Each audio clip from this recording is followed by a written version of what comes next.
할렐루야. 사랑하는 성도 여러분, 주 안에서 평안하시죠? 이제 오늘부터 4주간에 걸쳐서 빌립보서를 어떻게 읽을 것인가 라는 제목을 가지고 함께 은혜를 나누기를 원합니다. 오늘은 그 첫 번째 시간으로 제1강인데요. 빌립보서의 서론에 관련된 부분들, 그리고 1장의 내용을 좀 개요를 다루는 데까지 시간이 허락하는 대로 진행하도록 하겠습니다. 제가 이렇게 요즘에도 인터넷에 있는 여러 영상들이라든가 또는 줌이라든가 또 화상 회의들을 여러 차례 진행해 보면 1시간 이상이 넘어가니까 많이 집중력이 떨어지더라고요.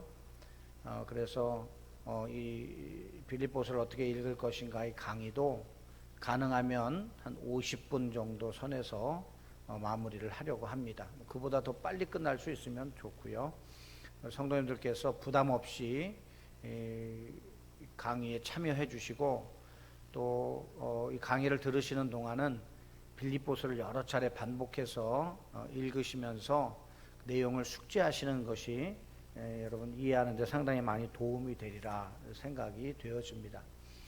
빌립보서를 어떻게 읽을 것인가 이 강의하는 저희들이 수요일 날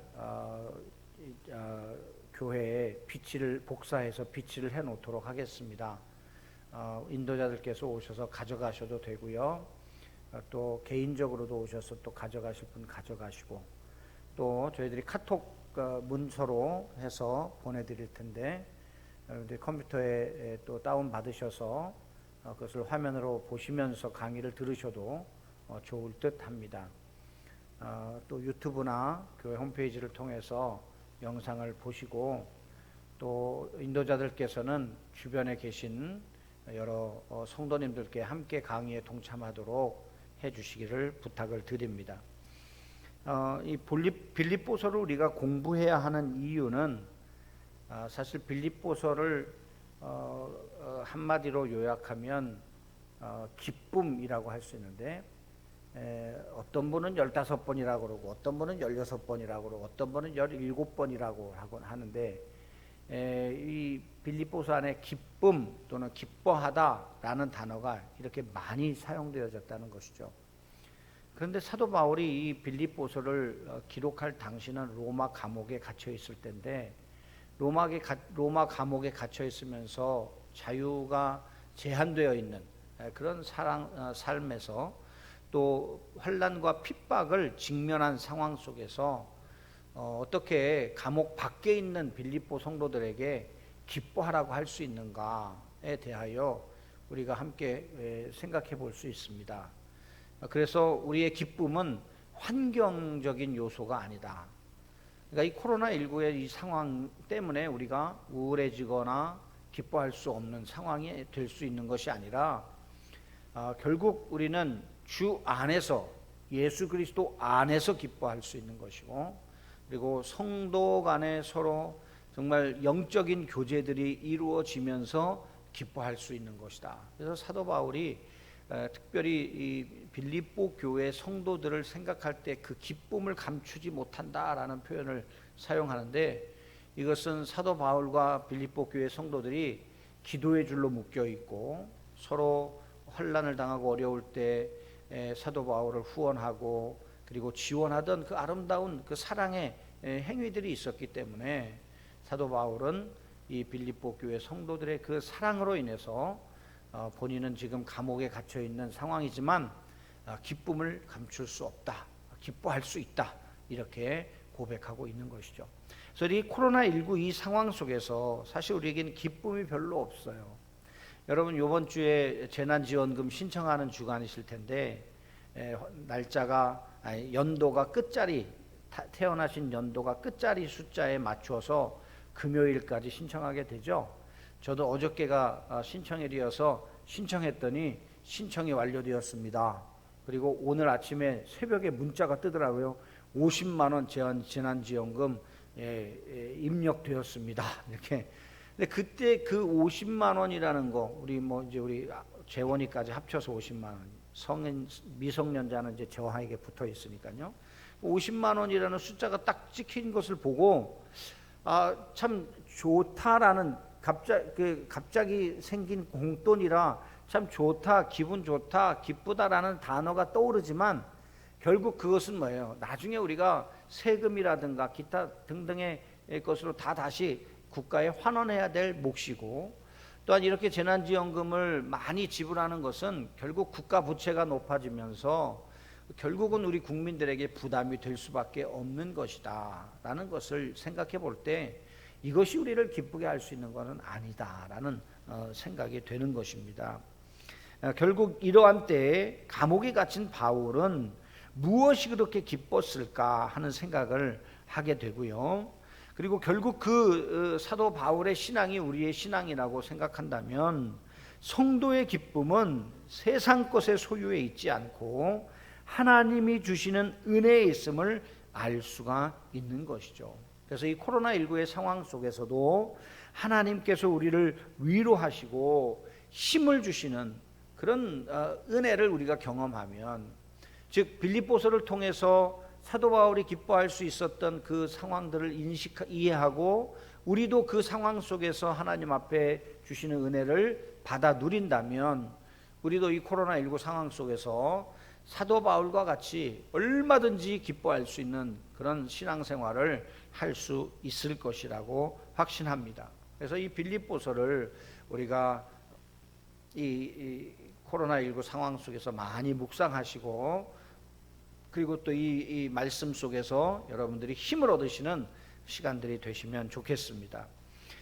이 빌립보서든지 모든 성경을 우리가 함께 공부해 나감에 있어서 이 서론 부분을 다루는 것은요 굉장히 중요합니다. 왜냐하면 성경은 역사적 시간 속에서 또 역사적인 환경 속에서, 다시 말하면 시간과 공간 속에서 우리에게 주어진 책이거든요.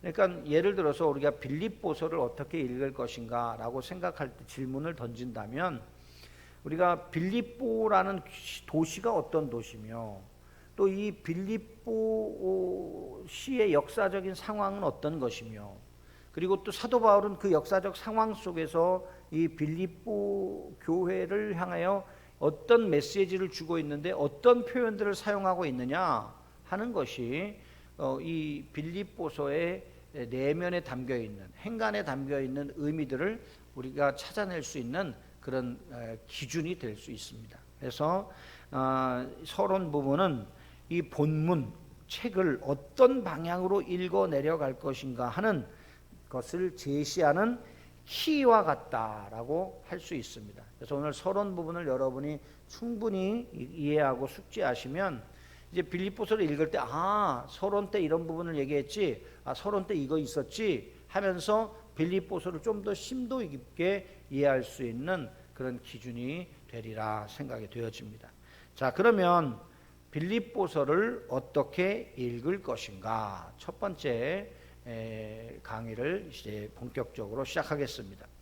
자, 오늘 빌립보서는 누가 기록했을까요? 자, 한번 다 같이 읽어볼까요? 그리스도 예수의 종 바울이다, 이렇게 표현합니다. 빌립보서 1장에 보면 사도라는 표현이 나오질 않아요.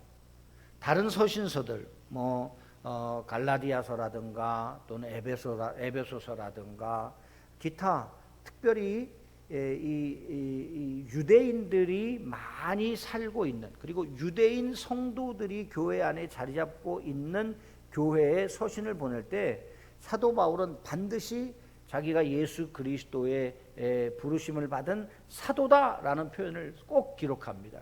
그 이유는 뭐냐 하면 이 유대인 율법주의자들이 사도 바울의 사도성을 인정하지 않고, 그래서 교회 안에서 사도 바울을 끌어내리기 위해, 사도 바울이 왜 사도냐, 사도라고 하는 것은 예수님과 함께 다녔고 예수님의 가르침을 받았고 그리고 예수님의 부활을 목격한 자만이 사도가 될 수 있다라는 것이죠. 그런데 사도 바울은 예수님을 핍박했고 예수 믿는 자들을 잡아 죽이려던 자였고, 예수님 살아생전에는 십자가에 달리시기 전에는 예수님께 가르침을 받은 적이 없다. 그러니 사도 바울은 예수님의 부활도 목격하지 않았다. 그러니 사도가 될 수 없다라고 끌어내려요. 그래서 율법주의자들인 자신들의 가르침을 교회 안에 심으려고 하는 그런 행동들을 했습니다. 그래서 사도 바울은 이러한 교회들마다 꼭 서신서 초반에 인사할 때 자신을 사도라고 기록하고 있는 것이죠. 그런데 오늘 빌립보서에는 사도라는 표현이 없이 오직 그냥 우리가 조금 전에 읽은 것과 같이 예수 그리스도의 종 바울이다 라는 정도로만 표현하고 있습니다.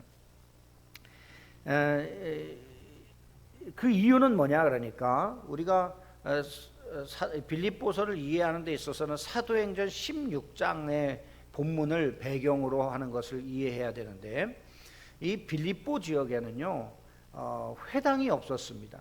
사도 바울이 처음 이 빌립보에 도착했을 때 전도를 시작하는데 회당이 없어요. 그래서 기도처를 찾죠. 나중에도 다시 나오겠지만 유대인 남자 10명 이상만 모이면요 유대인들은 회당을 지었습니다. 그리고 10명 미만일 경우에는 기도처를 만들었어요. 근데 빌립보에 가니까 회당도 없고요 기도처도 결국은 못 찾았어요. 그래서 여자들이 빨래하는 곳에 이렇게 가가지고 사도 바울이 루디아를 만나게 되죠. 그러니까 이 빌립보에는 실제적으로 유대인들이 많이 없었다, 많이가 아니라 거의 없었다고 보는 것이 맞다고 할 수 있습니다.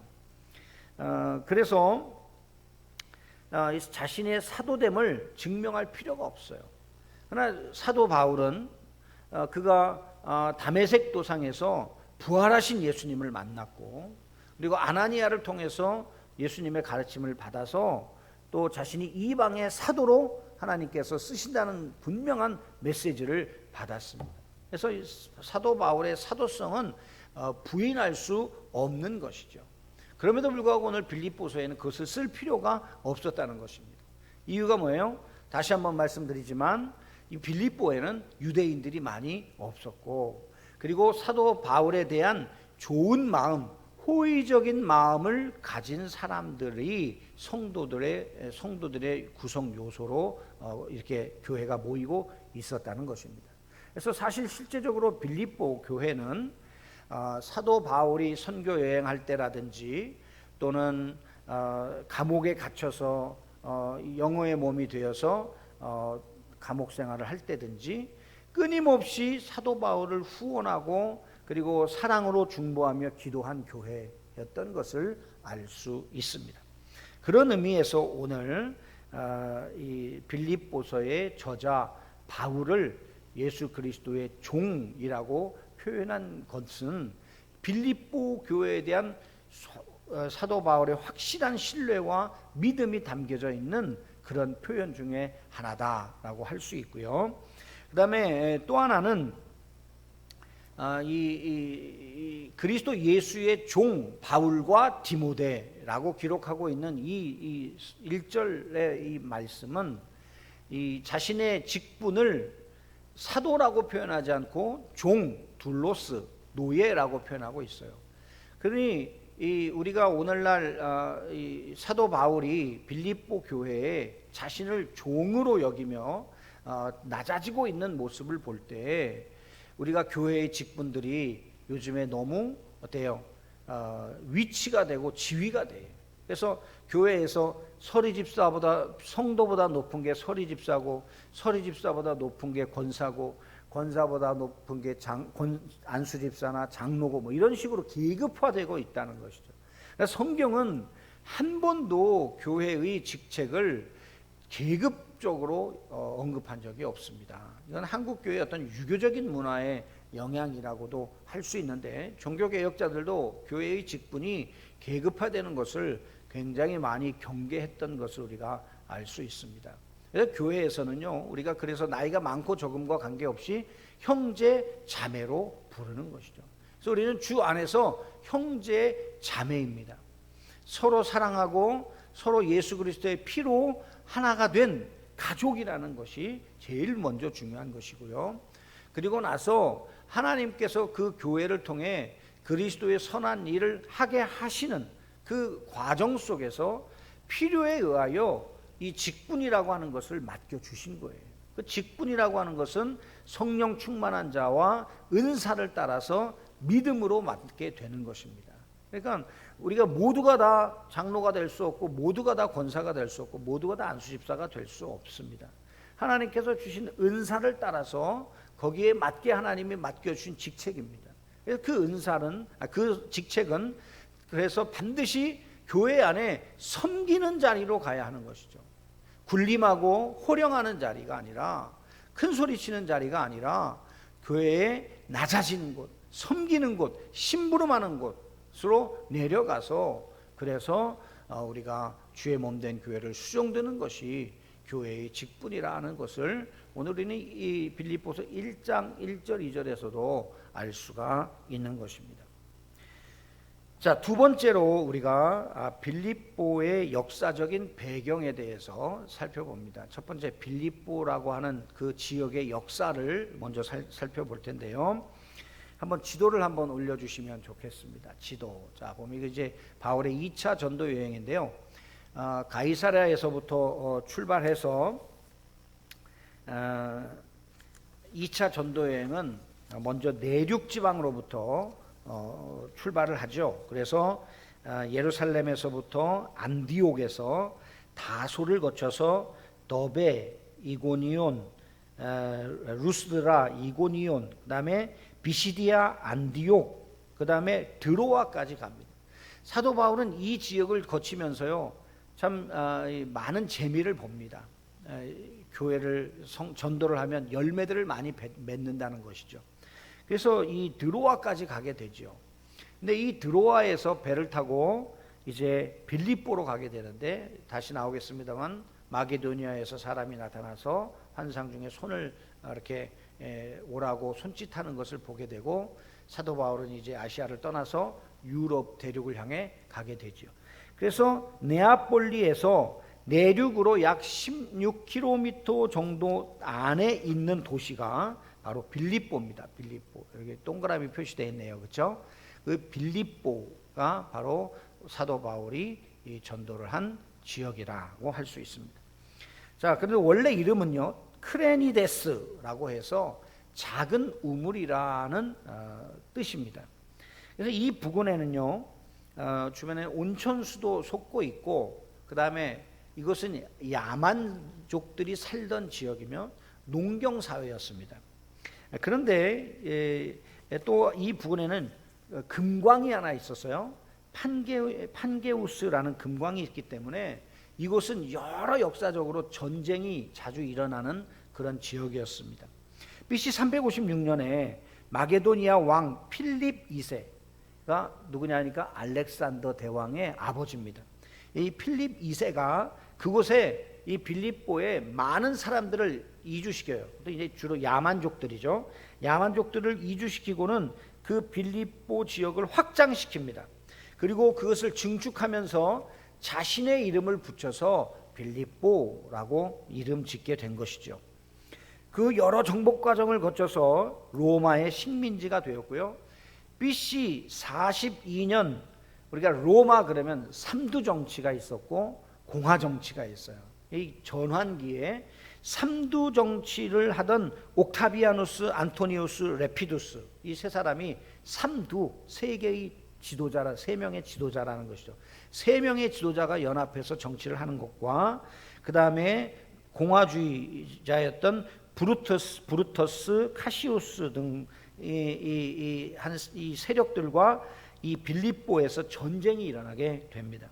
결국은 삼두 정치 동맹자들이 공화주의자들을 물리치고 승리하게 되어서 BC 31년 악티움 전쟁에서 또한 옥타비아누스가 삼두인 중에 세 명의 지도자 중에서 안토니우스를 패퇴시키고 이제 로마의 실제적인 권한을 갖게 되는데 그때 혁혁한 공헌을 세웠던 이 빌립보 출신의 군인들, 빌립보에서 이제 군대를 모집해서 싸웠던 그리고 또 이 옥타비아누스에게 충성을 했던 군인들이 퇴역을 하게 됩니다.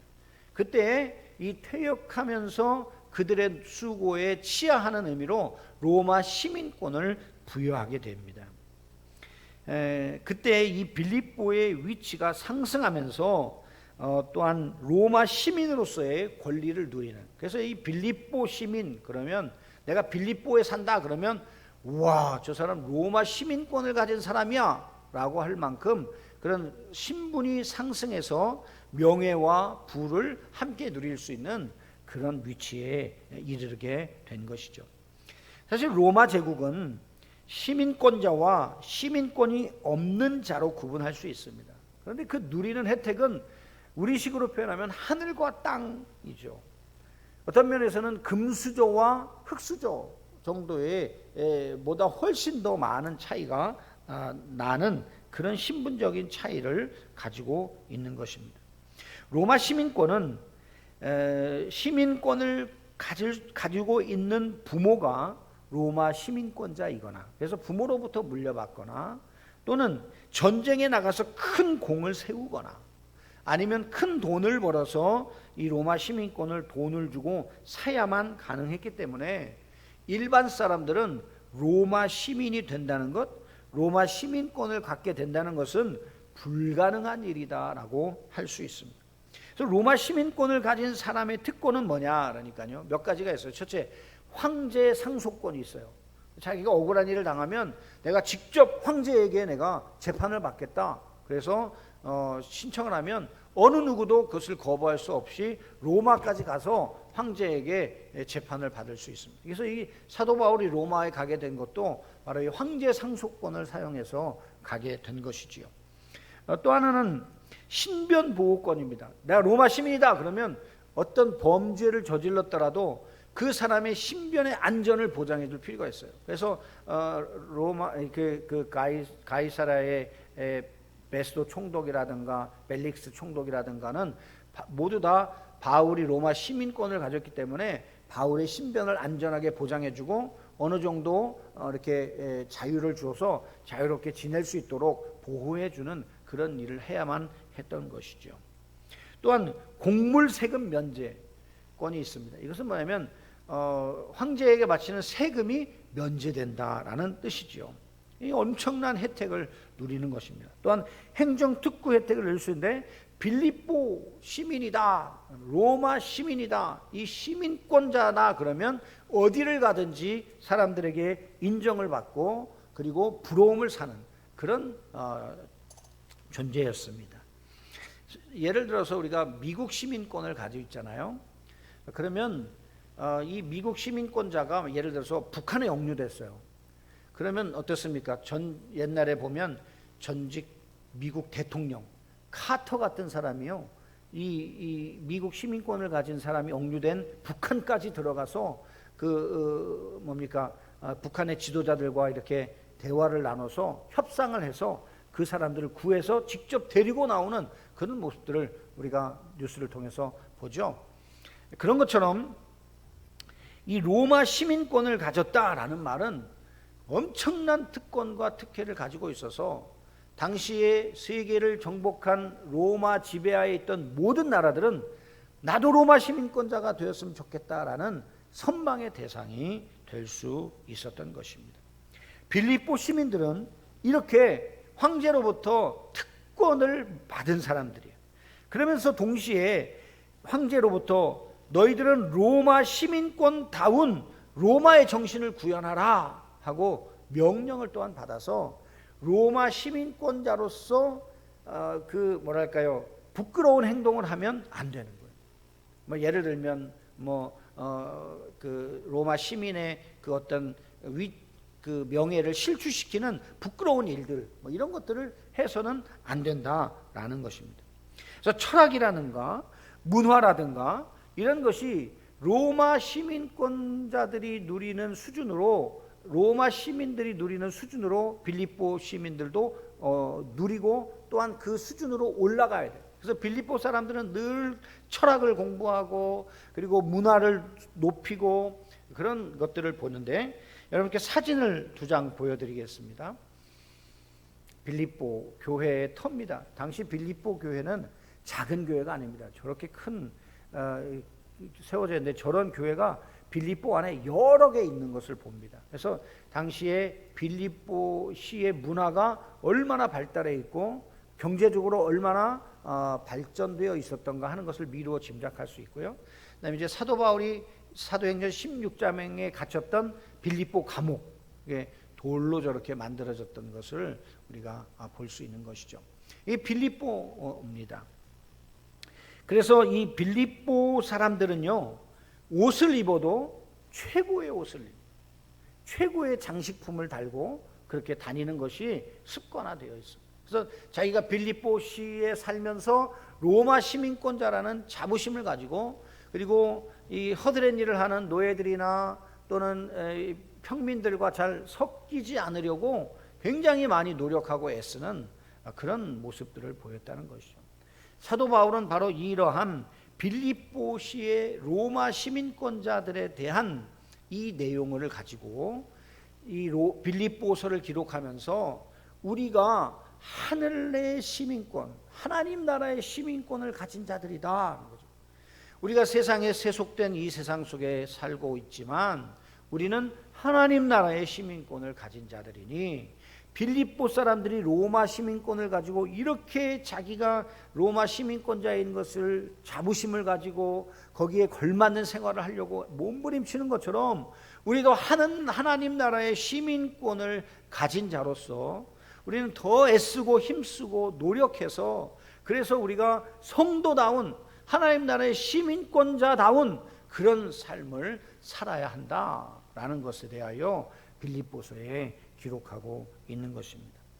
사랑하는 성도 여러분, 우리가 하늘의 시민권이 얼마나 소중한지 인식한다면 우리는 이 세상에서 우리가 그리스도인으로 살아가는 삶의 모습이 완전히 다르게 될 줄로 믿습니다.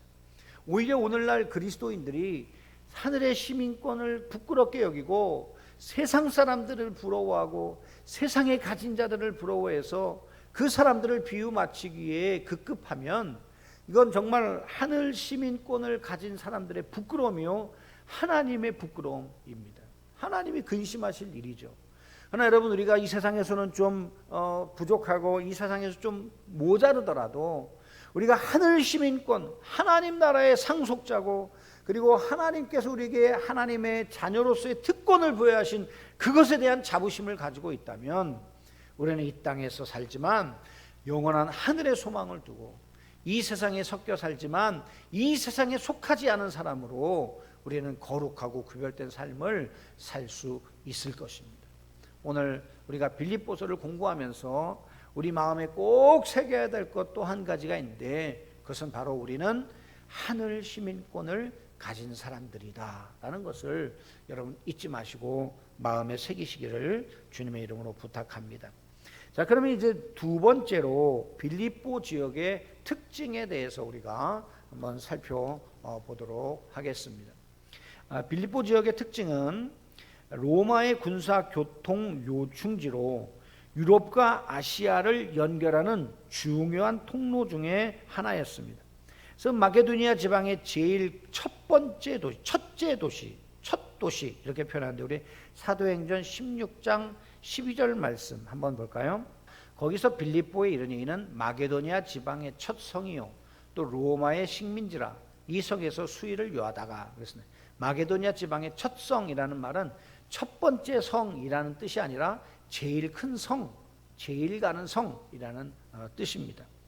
그래서 이 빌립보는 유럽과 아시아를 연결하는 주요한 통로 중에 하나였으며 마게도니아의 제일 큰 도시로 꼽히는 성읍이었습니다. 그래서 그런 지역적 특성상 이곳에는요, 다민족이에요. 다민족. 헬라 사람, 로마 사람, 아시아 사람들이 다 모여서 함께 사는 다민족이에요. 다민족이다 보니까 어때요? 다문화예요. 다문화. 여러 지역의 문화들이 섞여 있어요. 그러다 보니까 각자 섬기는 신들을 다 가지고 와서 다종교가 됐어요. 그래서 종교나 미신 등이, 철학이나 종교나 미신 등이 성행하는 지역이었습니다. 또한 이 빌립보 사람들은 근데 희한하게도 유대인들을 그렇게 썩 좋아하지 않았던 것으로 보여집니다. 그래서 이 지역에는 회당이 없을 정도로 유대인이 적게 살고 있었고, 또한 종교와 생활 습관의 차이 때문에 유대인들을 대하는 감정이 그렇게 썩 좋지 않았다라고 학자들은 밝히고 있습니다. 그것이 빌립보의 또한 특징이었어요. 자, 그럼 세 번째, 빌립보 시민들의 특권 의식에 대해서 중복되는 내용이 나오긴 하지만 함께 살펴보도록 합니다. 빌립보서에 보면 군대 용어들을 많이 기록하는데, 빌립보 교회 성도들이 전직 군인들로 전쟁 공헌자들이었기 때문에 그들이 잘 이해할 수 있는 용어들을 사용하는 것이죠. 특히 빌립보 사람들은 무슨 단어를 좋아하냐? 로마 시민권자라는 것을 좋아합니다. 대단한 프라이드가 있죠. 그래서 빌립보시에 사는 사람들을 대상으로 기록할 때 이 시민권이라고 하는 것은 굉장히 중요한 단어가 됩니다. 로마 시민권을 가진 자는 시민답게 살아야 한다는 거예요. 가장 좋은 옷과 가장 좋은 장신구를 하고, 그리고 철학과 그리고 문화적인 측면에서 아주 박식한 지식을 가지고 있어야 했던 것이고, 그것들을 뽐내며 사는 것이 로마 시민권자다운 삶이었다고 여기는 것입니다. 근데 이런 야만의 도시에 살았지만 로마의 시민권을 가지고 그 품위와 권위를 가진 로마 시민답게 살아야 하는 것처럼 우리는 이 땅에 살지만 하늘의 시민권을 가지고 있습니다. 성도가 이 땅에 살면서 어떻게 살아야 하는지를 이보다 잘 설명할 수 없는 것이죠. 그래서 사도 바울은 로마 시민권에 비추어 하늘 시민권이라는 단어로 빌립보 성도들을 도전하고 있는 것입니다. 자, 그럼 빌립보 교회가 어떻게 세워졌는지 역사적으로 한번 사도행전 16장을 배경으로 살펴보도록 하겠습니다. 우리가 AD 50년경 바울의 2차 전도 여행 중에 빌립보 교회는 세워졌습니다. 사실 원래 바울의 2차 전도 여행은요, 주로 아시아 지역에서만 뺑글뺑글 돌았습니다. 그 이유가 뭐냐 그러니까 그곳에서는 전도하면요 형통했거든요. 막 사람들이 모이고 역사가 일어나고 그래서 교회들이 막 세워지고 그랬습니다. 그러나 성령은 계속해서 사도 바울이 아시아에서 사역하는 것을 막으셨습니다. 그럼에도 불구하고 바울은 아시아를 향해 계속 복음을 전하려 합니다. 왜요? 사람들은 자기가 하는 일이 잘 되는 곳에 머물기를 원하죠. 그래서 아시아에 자꾸 남으려고 했습니다. 사실 우리는 이러한 바울의 면을 잘 우리가 생각해야 합니다. 우리도 그렇습니다. 우리도 모든 것이 형통할 때 하나님이 복 주셨다고 생각하기 쉽습니다. 여러분, 형통하는 것이 다 하나님의 복은 아닙니다. 하나님의 뜻을 따라가는 것이 복입니다. 내가 계획하고 내가 생각하는 것이 잘 그대로 이루어지는 것이 복이 아니라, 내가 생각하고 내가 계획하는 것은 안 이루어졌는데 내가 하나님을 따라서 행했더니 고난도 왔고 환난도 왔지만, 그러나 그것을 통해서 하나님의 큰 역사를 일으키고 하나님이 기뻐하셨다라면 그것이 하나님의 일인 것을 우리는 꼭 기억해야 할 것입니다. 사실 베드로전서 1장 1절에 보면 아시아는요 하나님께서 베드로에게 맡기셨어요. 웃기는 말로 나와바리라고 그러죠. 아시아는 유대인들이 많기 때문에 베드로에게 맡기신 거예요. 그래서 베드로전서 1장 1절에 보니까 본도, 갈라디아, 갑바도기아, 아시아, 비두니아에 흩어진 나그네에게 편지한다 하면서 사도 베드로는 그 아시아에 있는 여러 교회들을 순회하며 전도하고 그들에게 편지하고 하는 그런 사역들을 소개하고 있는 것이죠. 근데 바울은 자꾸 이 아시아 지역에 관심을 갖고 있어요. 그래서 결국은 하나님께서 이 성령의 역사에도 계속 아시아에 남으려고 하는 사도 바울에게 환상을 보여주셔요. 그리고 아주 특별한 방법으로 사도 바울을 이 유럽으로 건너가게 하시는 것을 우리는 보게 되는 거죠. 그래서 바울은 이미 다메섹에서부터 이방인을 위한 택한 사도라고 분명히 그 사역의 방향성과 사명을 우리 주님께서 아나니아를 통해 주셨던 것을 알 수 있습니다. 우리 사도행전 16장 10절 말씀 한번 볼까요? 합니다. 시작. 바울이 그 환상을 보았을 때 우리가 곧 마게도냐로 떠나기를 힘쓰니 이는 하나님이 저 사람들에게 복음을 전하라고 우리를 부르신 줄로 인정합니다. 그러니까 하나님께서 아시아 지역을 빙글빙글 돌고 계속 사역을 막으시는데도 사도 바울은 여기가 좋사오니 그러고 계속 아시아에 남아있으려 하니까 하나님께서 이제 급하셨어요. 그래서 어떻게 해요?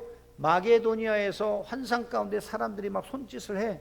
그래서 그것을 보고 이제 사도 바울이 하나님께서 나를 마게도니아로 가기를 원하시는구나 하고 바로 그냥 떠나게 하시는 강권적인 역사를 보게 되는 것이죠. 그래서 11절 12절도 올려주시기 바랍니다. 함께 봉독하십시다. 시작. 우리가 드로아에서 배로 떠나 사모드라게로 직행하여 이튿날 네아폴리로 가고 거기서 빌립보에 이르니 이는 마게도냐 지방의 첫 성이요 로마의 식민지라. 이 성에서 수일을 유하다가 이렇게 기록되죠. 여러분 지도를 한번 보시면 이제 드로아에서 배를 타고 바로 사모드라게로 직행해서 네아폴리까지 가는 거예요. 여기 이틀 걸려요.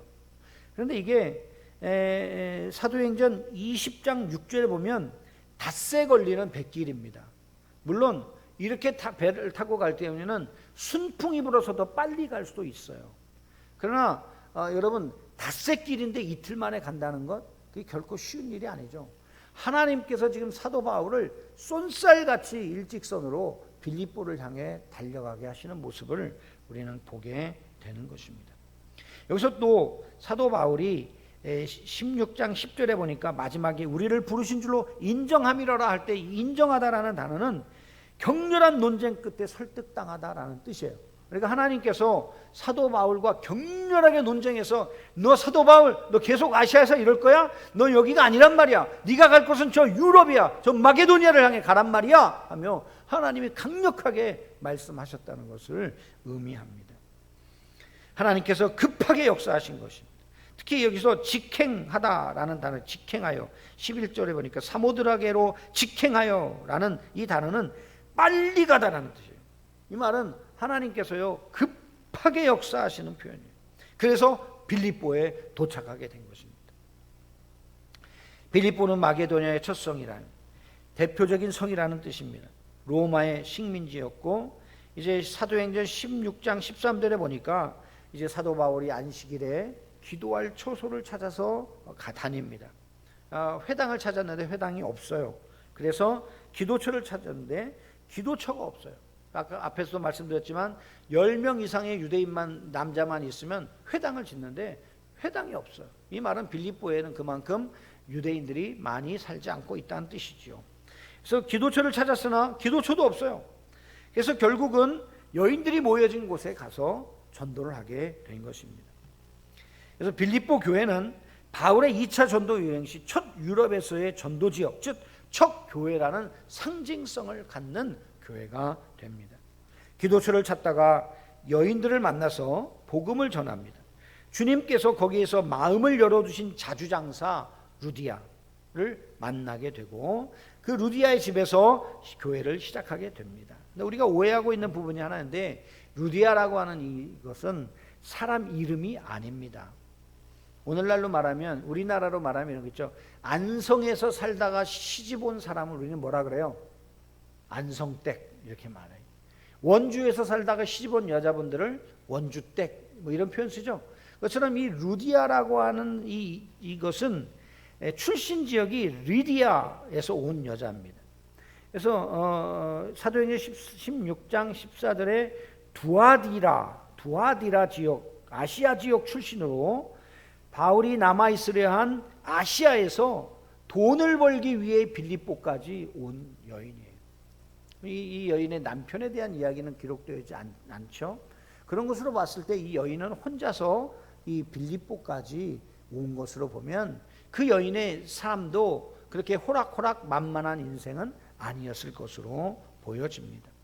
그런데 하나님께서는 아시아를 버리고 마게도니아로 가라 하며 밀어붙이시고 나서 또 아시아에서 돈을 벌기 위해서 건너온 아시아 여인을 이 빌립보에서 사도 바울이 만나게 하십니다. 그래서 교회가 세워지게 하셔요. 우리는 이 모든 모습을 볼 때 사도 바울의 사역 그리고 이 하나님의 교회가 세워지는 것은 하나님의 섭리 가운데 있다는 것을 알 수 있습니다. 사도 바울은 아시아에 남아서 그곳에서 복음을 전하는 것을 자신의 계획으로 세웠을 것입니다. 그런데 하나님께서는 그 바울의 계획대로 하지 않으시고 하나님의 계획대로, 하나님의 시간표대로 사도 바울을 밀어붙이십니다. 그래서 우리가 여기서 깨달을 수 있는 것이 있어요. 그게 뭐냐면요, 우리가 어떠한 계획을 세울지라도 그 계획을 이루시는 분은 하나님이시고 하나님의 계획대로 이루어지는 것이 가장 큰 축복이라는 것을 우리는 알 수 있는 것이죠. 가끔 우리가 목사님들도 모여서 얘기할 때 내가 교회를 언제 맡았는데 어떻게 목회를 했더니 몇 년 지나니까 내 계획대로 이렇게 됐고 내 기도 제목도 이렇게 됐고 지금은 내가 이렇게 기도했더니 이렇게 응답하셨더라, 이렇게 말씀하시면서 자신의 사역에 대해서 이렇게 자랑을 하시는 분들을 가끔 봐요. 근데 어떤 목사님들은요, 참 그런 목사님들 보면 부럽기도 하죠, 그렇죠? 근데 어떤 목사님들은요, 계속 고난의 연속이에요. 어려움의 연속이에요. 문제가 많아요. 그런데 하나님께서 그 교회 가운데 계속해서 머물게 하시고 그리고 그 교회 안에서 은혜 받을 자들을 은혜 받게 하세요. 그게 달라요. 그런 분들의 말씀을 들어보면 안타깝고 가슴이 아파요. 그런데 하나님께서는요, 계속해서 하나님의 시간표대로 그 목사님을 그곳에 머물게 하셔요. 참 신기하죠. 그런데 저는 하나님 앞에 갔을 때 이렇게 그냥 만사형통한 목사님보다요, 어려운 상황 속에서도 끝까지 주님의 시간표에 맞추어 인내하며 사역하신 그 목사님들이 더 하나님께 귀하게 여겨지리라 확신합니다.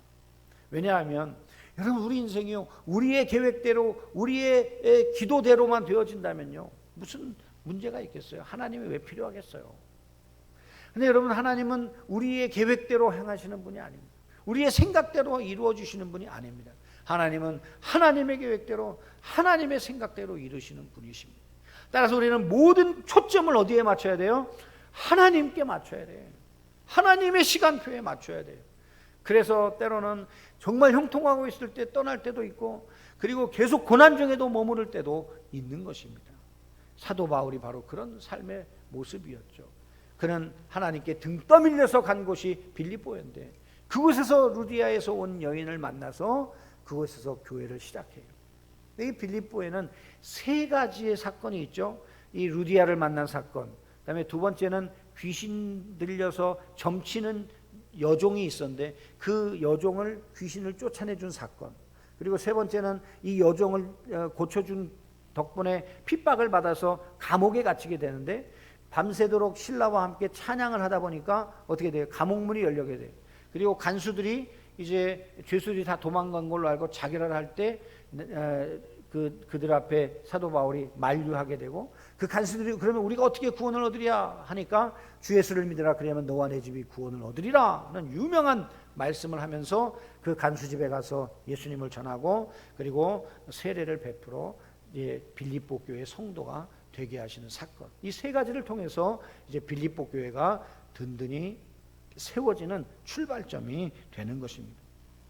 또 하나님께서는 이 빌립보에서 루디아를 만나게 하신 것처럼 사도 바울이 가는 곳마다 사람들을 만나게 하시는데, 특별히 여러분 우리가 고린도 교회를 갔을 때, 고린도시에 갔을 때 로마에서 쫓겨온 브리스길라와 아굴라가 그것을 천막 장사를 하기 위해서 왔죠. 로마에서 유대인들은 떠나라 그랬을 때 이제 브리스길라와 아굴라가 떠나서 고린도에 정착합니다. 이 고린도에서 천막 사업을 하려고 하는데 사도 바울도 천막을 만드는 기술자잖아요. 이 바리새인들은 특별히 자신이 어떤 상황에서든지 생계를 유지할 수 있는 생계 수단을 하나씩 연마하는 그런 습관이 있어서 영성과 육체의 노동이 겸비한 그런 삶을 추구했기 때문에 바리새인은 천막을 만드는 일을 했던 것이죠. 근데 그 고린도에서 이 브리스길라와 아굴라를 만나 하나님께서 그들을 통해서 고린도 교회를 세우시고 그리고 어떻게 돼요? 함께 주님의 몸된 사역을 위해서 다시 아시아로 넘어오고 에베소에서 또 함께 동역하게 하시고 평생을 이 브리스길라와 아굴라와 함께 동역하는 사도 바울이 되게 하신 것이죠. 이것을 볼 때 우리는 깨달을 수 있습니다. 하나님은 사람을 만나게 하셔서 하나님의 역사를 이루어 가신다는, 우리는 이 모든 만남들 속에서 하나님의 경륜을 볼 수 있어야 하는 것입니다. 따라서 우리는 오늘도 우리가 만나는 모든 사람들을 소중하게 여겨야 돼요. 여러분 21세기 2020년대 하나님께서 역곡동 교회에서 저와 여러분을 만나게 하신 이유가 무엇일까요? 저는 주 안에서 확신합니다. 주님의 선한 역사를 위해서, 하나님의 몸된 교회를 든든하게 세워가기 위해서 만나게 하신 줄로 믿습니다. 서로 잡아먹고 헐뜯고 비난하고 정죄하고 그리고 서로 끌어내리기 위해서 만나게 하신 것이 아니라, 저와 여러분을 믿음의 동역자로 브리스길라와 아굴라의 가정처럼, 그리고 루디아의 가정처럼, 디모데와 그리고 또 누가와 그리고 실라와 같이, 그렇게 에바브로디도와 같이 그렇게 함께 동역하라고 우리를 만나게 해 주신 줄로 믿습니다. 초대교회의 교회들이 사람의 계획과 비전을 통해서 세워진 것이 아니라 하나님께서 만남을 통해 하나님의 교회를 세워주셨다는 것입니다. 사랑하는 성도 여러분, 우리의 만남을 소중하게 생각해야 합니다. 시간이 지나고 나서 후회하면 소용이 없어요. 유명한 말이 있잖아요. 있을 때 잘해. 여러분, 요즘에 우리 성도님들이 천국으로 가는 모습을 보면서 가끔 그런 생각 들지 않습니까? 아유, 내가 그분 계실 때 한 번이라도 더 만날 걸, 한 번이라도 더 기도할 걸, 그런 생각 들지 않아요? 우리 인생은 어떻게, 언제, 어떻게, 어디서 어떤 일이 일어날지 알 수 없습니다. 그런데 지금 현재 오늘이라는 이 하루 동안에 우리가 할 수 있는 한 최선을 다해서 하나님께서 만나게 하신 우리 사랑하는 성도님들과 함께 동역하며 서로 사랑하며, 그리고 그 만남을 통해 하나님의 교회가 세워지도록 우리가 힘쓰고 애쓰는 지혜로운 자들이 되시기를 주님의 이름으로 축원합니다. 제가 좋아하는 문구가 있어요. 한번 올려보시면 좋겠습니다. 다 같이 한번 읽도록 합니다. 사람이 하나님을 만나면 기적이 일어나고, 사람이 사람을 만나면 역사가 일어난다. 이거는 극동방송국의 김장한 목사님께서 늘 하시는 말씀이지만, 이것은 꼭 그분이 하시는 말씀이 아니라 우리 모두가 이미 알고 있는 말씀이죠. 여러분, 우리가 하나님을 만났어요. 그랬더니 예수 믿고 구원받는 기적이 일어난 거죠.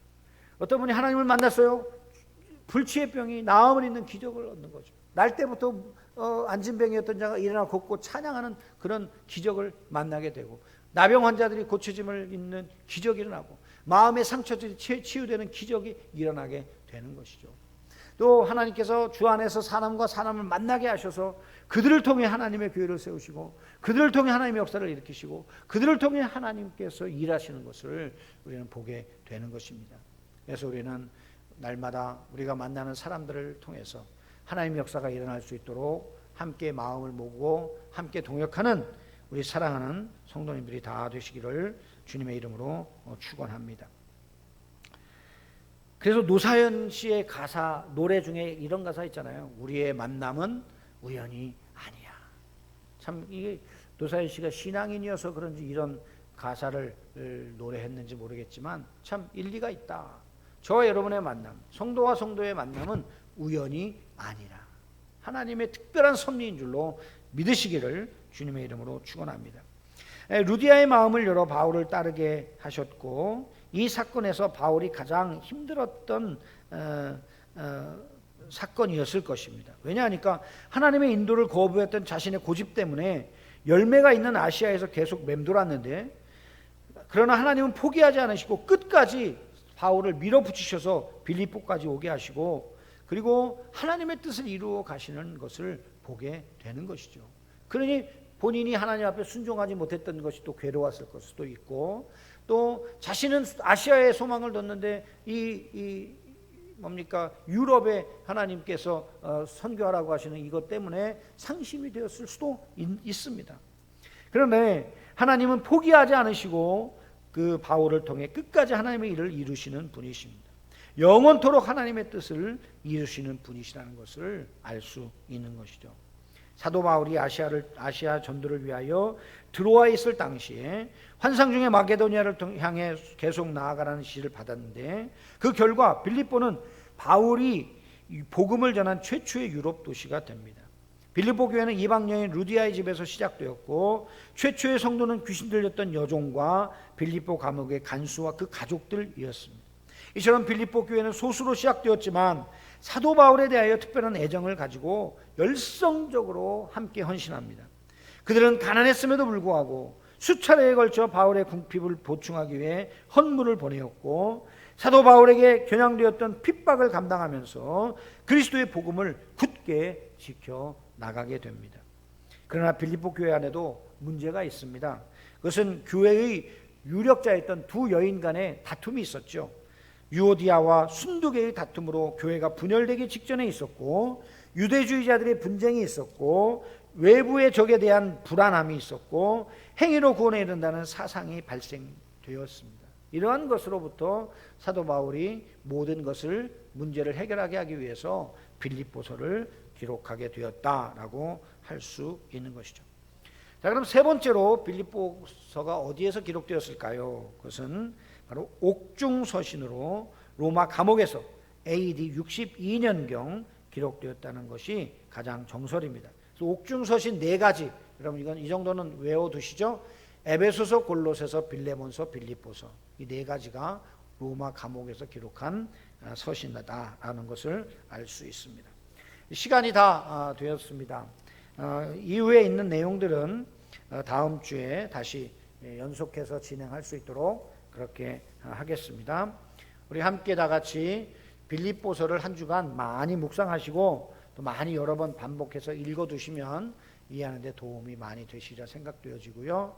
그리고 또한 우리가 빌립보서를 공부하는 동안에 계속해서 반복해서 이 오늘 공부한 내용들을 좀 숙지하시면 빌립보서를 이해하는 데 많이 도움이 되리라 생각이 되어집니다. 코로나19의 어려운 상황 속에서도 우리가 사도 바울과 같이 환경을 두려워하지 아니하고 환경에 얽매이지 아니하고 예수 그리스도 안에서 성도들과의 영적 교제를 통해 큰 기쁨을 누릴 수 있는 우리 사랑하는 성도님들이 다 되시기를 주님의 이름으로 축복합니다. 기도하겠습니다. 하나님 아버지 은혜를 감사합니다. 오늘 말씀 속에서 우리가 빌립보 지역과 또 빌립보의 역사, 그리고 빌립보의 교회를 세우신 하나님의 섭리를 우리가 배우게 되었습니다. 하나님 참으로 감사합니다. 이 말씀 속에서 깨달은 내용들이 우리의 삶에 적용되게 하셔서 바울과 빌립보 교회 성도의 그 아름다운 교제들이 하나님 우리 안에도 일어나게 하시고 성도 간에 일어나게 하셔서 하나님께서 우리를 만나게 하신 그 만남의 이유를 통해 하나님의 교회가 든든하게 세워지는 역사가 있게 하여 주옵소서. 한 주간도 우리 사랑하는 성도들의 출입을 지켜주시고 또한 주 안에서 기뻐할 수 있도록 도와주옵소서. 예수님의 이름으로 기도드립니다. 아멘.